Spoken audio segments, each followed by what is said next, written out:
by all measures, and I don't have to tell you, this was a disastrous season, one of the worst in franchise histories. The not so delicate question is, in this league, it's what have you done for me lately? A lot of people get zipped if their team is not successful. So what do you say to the folks that said after a season like this, you shouldn't have kept your job? Why do you think you should be able to keep your job after a season like this? Damn, bro.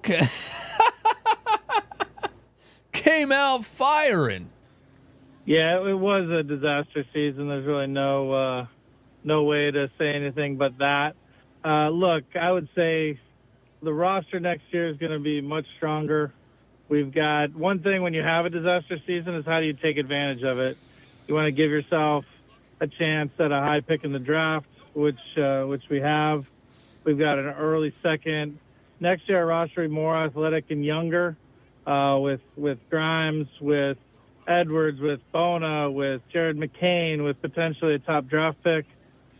All those guys were on the roster this season.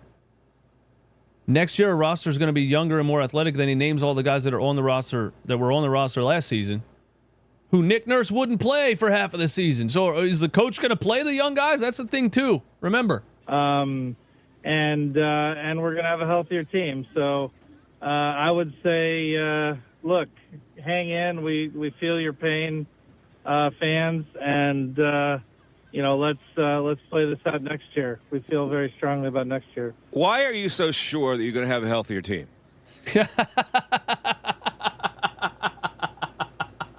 Yo, I love Mike Missanelli, man. Your two biggest stars have reached a plateau where maybe they can never be healthy again. Woo! Sure, I would say, look, obviously, injuries are hard to project.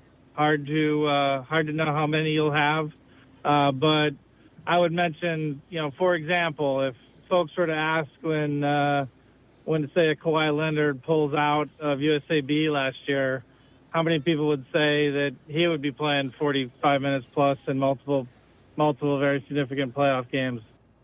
Well, he's 6'6". He's not 7'2". He's in exceptional physical shape. Joel Embiid never is. I don't think you can use Kawhi Leonard as an example, but anyway.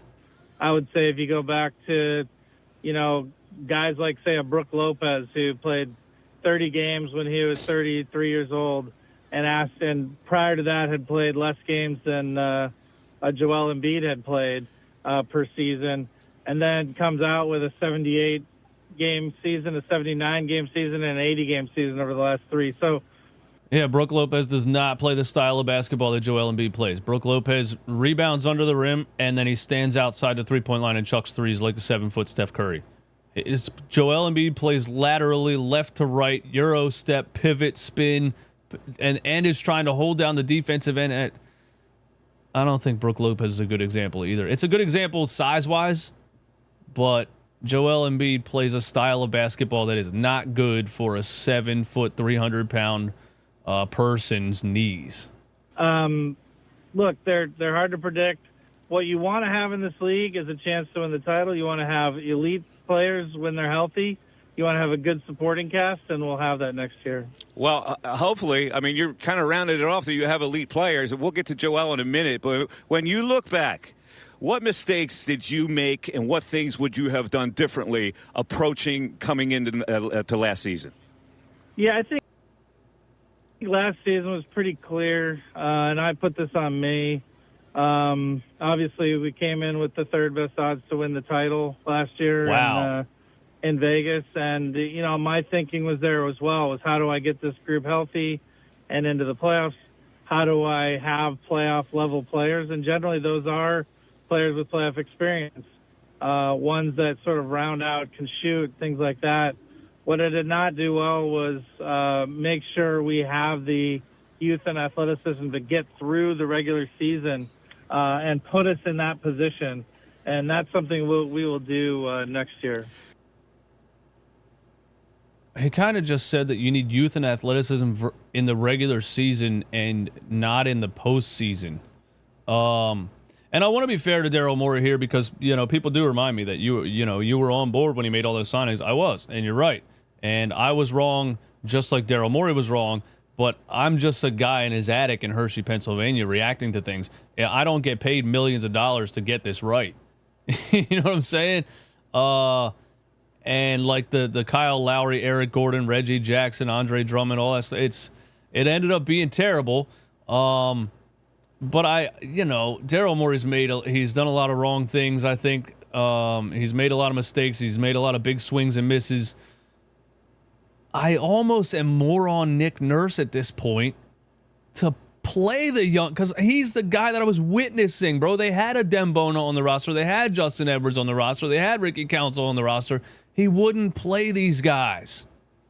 Is the coach going to play these guys, bro? There's a 22-year-old player, a 22-year-old rookie last night for the Oklahoma City Thunder had 10 points off the bench in a playoff game. Nick Nurse wouldn't play a 22-year-old in the playoffs. He just won't do it. Well, see, this is the thing that people mistrust now, because for 2 straight years you went with older bench parts, and in both cases they did not work out. Now, the astute NBA observer would say, well, the general manager is supposed to know that beforehand, instead of having it happen and there will be mistakes made that these guys are too old.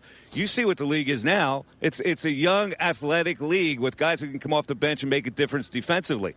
So my question is, what was the thinking that these older players could fortify and last you through a season? Yeah, I'd say the first thing is next year our rotation is going to be guys 25 and younger. Like the majority of our rotation will be there. So obviously that is a mistake that we're correcting. In terms of knowing... Hey, I do want to say that I respect Daryl Morey for saying, I was wrong, it was my mistake, this is on me. I respect that, by the way. Because remember Doc Rivers? I just want to say I respect that. Before 100% in that if we were younger and hadn't had this time to develop, which obviously a bad season, one thing you get out of it is we're going to have developed players. We had the odds-on rookie year when he went out with sort of a fluke injury. Jared Edwards has come along. Bona's come along. We possibly have a high pick. But if we had gone extremely young last year with a team third best in title odds and then got to the playoffs and didn't have experienced role players and we're playing a bunch of rookies and lost in the first round, second round, whatever, third round, hopefully finals, people would have said, oh, the mistake was we had too many young players. But now we're going to have most of these guys in their second, third, fourth season, 25 and younger. So that will help us go. Yeah, I don't know. He does kind of sound like he has no idea what he's doing. He kind of sounds like, okay, so this was wrong, so we're going to do the opposite now. But if we would have done the opposite last year, you guys would have said that was wrong. Yeah, he's just throwing shit at a wall, dude. I don't think he knows how to build a team. People would have said that, Daryl. I got to be honest with you, because the guys that the older players, rookies and lost. Oh, they got a little bit of an argument here, I think. In the first round, second round, whatever, third round, hopefully finals. People would have said, oh, the mistake was we had too many young players. But now we're going to have most of these guys in their second, third, fourth season, 25 and younger, so that will help us go. Yeah, I don't know if people would have said that, Daryl. I got to be honest with you, because the guys that the older I players. I promise you, if we lose in any round, people are going to say, well, you didn't have X. Yeah, but look at what you went through all year with these older players. I mean, they were in and out of the lineup. They couldn't play most of the time. They were just too old to be efficient. I love that. Yes, dude, I was screaming this all season. And Sixers front office and the coach and Daryl Morey acted like we just got injuries this year. No, the injuries were not random, bro. You had so many injuries because you had the oldest roster in the NBA. Old equals injured. I'm pointing out if we had made the playoffs this year, if we had general health, and then we're playing multiple rookies in our rotation and then lost because they were too inexperienced, that would have been what was called out. I'm not saying that all right. Well, maybe not. I think this fan base would have appreciated younger players. I can promise you this: something would have been identified as the problem, and all right, pretty likely let's talk about this. Inexperienced rookies. Yeah. Okay, I get you. Now let's talk about Joel. First of all, what surgery did he have, and what was corrected? Because I don't think that the fan base knows. We know he had surgery. We've been told it's been successful. What exactly was it that's going to make him a player that's not going to be injured? Shout out to Mikey man. The dude just shoots 100, bro. He just gives it to you straight, man. I love that, dude. It's missing in this new age of, and if I listen to the interview on the Rights to Ricky Sanchez, you're going to get a lot more buddy-buddy type of talk. Mikey Miss consistently, he knows I have a job to do for the fans. It's my job to get these answers out of Daryl Morey, not to act like his best friend. Anyway. About Joel. First of all, what surgery did he have, and what was corrected? Because I don't think that the fan base knows. We know he had surgery. We've been told it's been successful. What exactly was it that's going to make him a player that's not going to be injured? I believe that was announced. He had a scope. Look, it looks optimistic. He's with the doctor that did Kawhi. He was up in New York working with him this week. He's working every day at the facility. I was with him yesterday working with his folks. So he's working hard, doing whatever he can to get back out on the floor. This is, I mentioned this before. His issues are not, I break my arm, it heals and you come back. This is more of a complex case that these things can trend in a good direction over time, and we believe they will. I know he had a scope. That's what I'm saying. What did the scope reveal? I don't think people know about that. Yeah, because the Sixers medical staff and front office never tells the fans what actually is going on. They fixed something in there? Did they just go in with the scope and say, well, it's degenerative? Like, what happened? I don't think doctors go in to scope without fixing something. So I believe he doesn't know. Do you have any idea what they fixed? I have intimate knowledge of what's going on. Yeah. Okay, you can't share that? I believe we announced what we can share. Yo,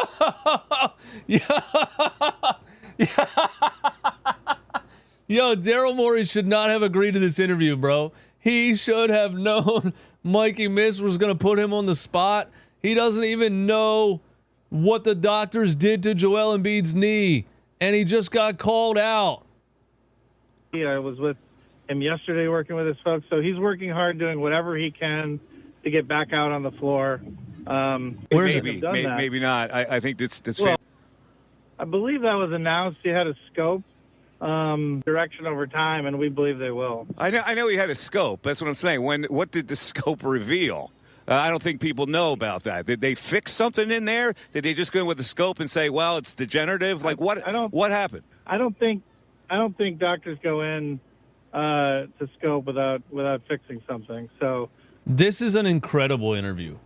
I believe. Do you know what they fixed?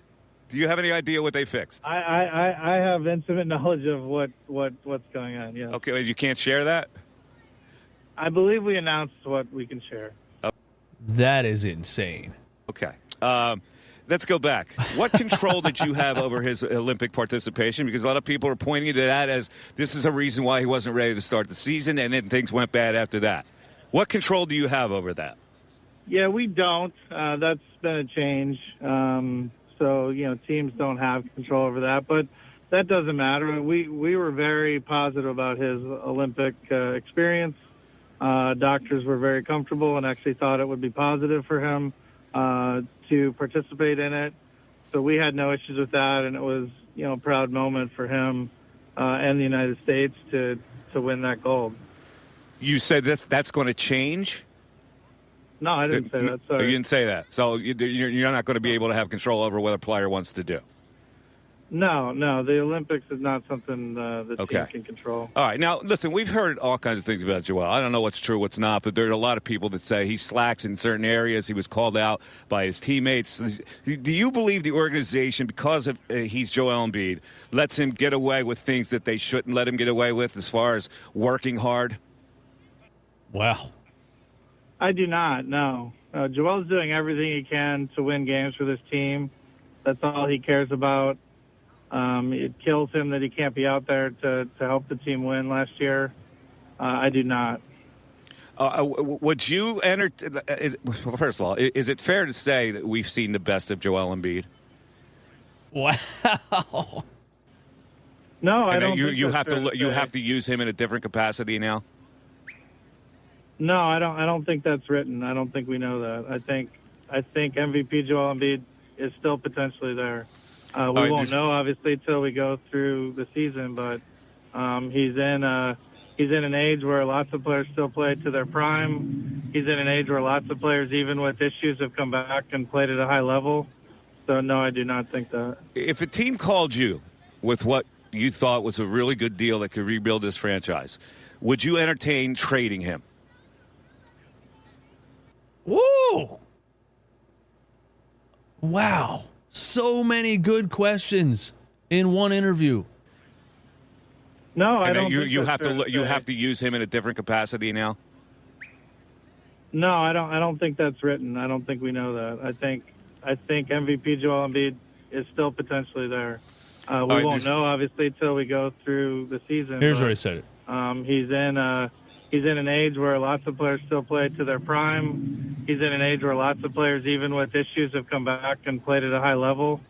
So, no, I do not think that. If a team called you with what you thought was a really good deal that could rebuild this franchise, would you entertain trading him? Look, we're committed to Joel, Paul, and Tyrese. All right, let's talk about Paul then. What was your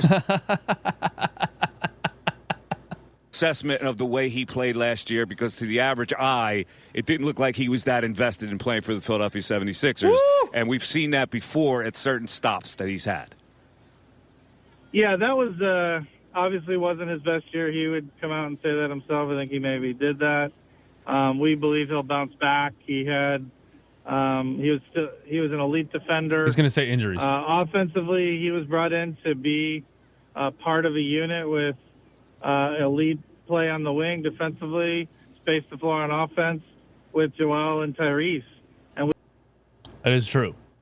He was the highest catch and shoot 3-point shooter in the NBA the year before with the Clippers. We believe that can still work. Obviously, we haven't really had much of a look at that. Even when they were healthy, certain guys would leave the game, or Joel was not 100% where he needed to be. So we have not seen that at this point. Right, but Mikey misses right that when that wasn't evident, when Joel Embiid was injured, he then looked like he did not care the rest of the season. I'm talking to Daryl Morey, the president of basketball. He completely avoided that question.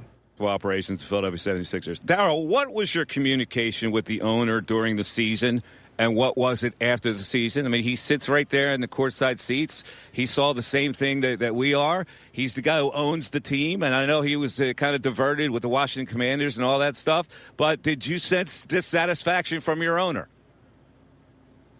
So, first thing, he's not diverted. Obviously, he is sort of a mogul and owns many businesses, both in sports and without. But he is so committed to turning this franchise around. Obviously, a lot of that could start with Monday. We could get... Dude, they bought the team and started the process 12 years ago. He's committed to turning this franchise around. You had 12 years! Some positive news there that'll help the franchise. You know, the conversations during the year are probably the same ones you guys have on the radio, which is, this isn't going well. How do we make it better for next season? We sort of knew that the final sort of nail in the season was post-deadline when we traded for Grimes, who came in and did great work. We thought we could make a run, do like a Miami and play our way in and play our way into the finals. Do like a Miami. Well, Miami has a coach that played 5 undrafted players all the way through those playoffs. You have a coach that won't play 1 undrafted player. And they had Jimmy Butler. Get out of my face. Obviously, that didn't work. And Joel wasn't healthy, and then multiple players got hurt. So last year was sort of like, I think it was one of the most injured seasons in the history of the NBA. It's got to be in the top few if it wasn't.